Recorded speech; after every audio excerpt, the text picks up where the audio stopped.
Live from KTVN Reno, you're watching 2 News at 5:30. It's like we've known each other our whole life, even though we just met. One woman finally met all of her siblings today. The story of a long-lost daughter finding her family through DNA testing tops 2 News at 5:30. Good evening, I'm Ariana Bennett. Kristen and Landon have the night off. Thank you for joining us on this Thanksgiving Day. Well, today is the first holiday the complete Mucklow family will share together, and it's the very first time 2 of the siblings met right here in Reno. Elizabeth Olvetta joins us live in the newsroom after speaking with them. Liz, really special story, and it all started with a case of curiosity. Yeah, Ari, one of the siblings, Micah, he signed up for Ancestry DNA to simply discover where his family's heritage lies, but it turned into a much bigger surprise than he could ever imagine in a story you'll see only on 2. Hi, Adrian. What's up, man? Good to see you. This is Tyler. Tyler met his sister Adrian for the very first time today.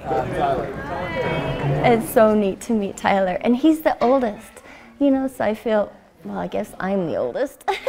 The rest of the Mucklows first met her in Lake Tahoe back in July, but this is the first holiday they're all sharing together. It all started when Micah signed up on Ancestry DNA to find out his heritage. But then an unexpected, highly likely match popped up. For me, it's just like a miracle. Micah immediately called his dad. So I called him up and I was like, Dad, are you sitting down? He said, well, I have a sister and you have another daughter. Paul realized she was conceived during his time at a business college in Salt Lake City back in the 70s. It was just like one night, and he moved away and she didn't know she was pregnant for weeks later. Adrian had been looking for her biological father her entire life. The piece of puzzle that I had been searching for came into place. They immediately noticed an uncanny resemblance. What struck me is how much she looked like my mom. He first sent me a picture of her. I kind of realized, just because the eyes are so similar. How she even held her hand was like how my mom used to do that.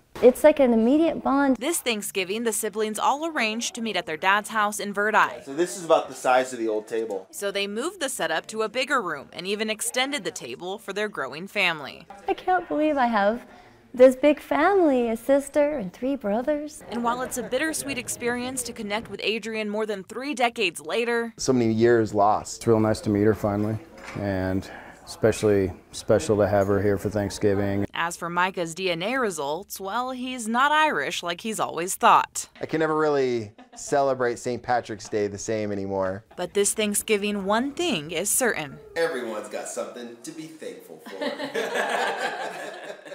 Now, Adrian does live in Colorado, but she says that she and her dad talk at least once a week to try and make up for all of that lost time. Covering the big story live in the newsroom, Elizabeth Olvetta, 2 News. Oh, great story, Liz. Thank you.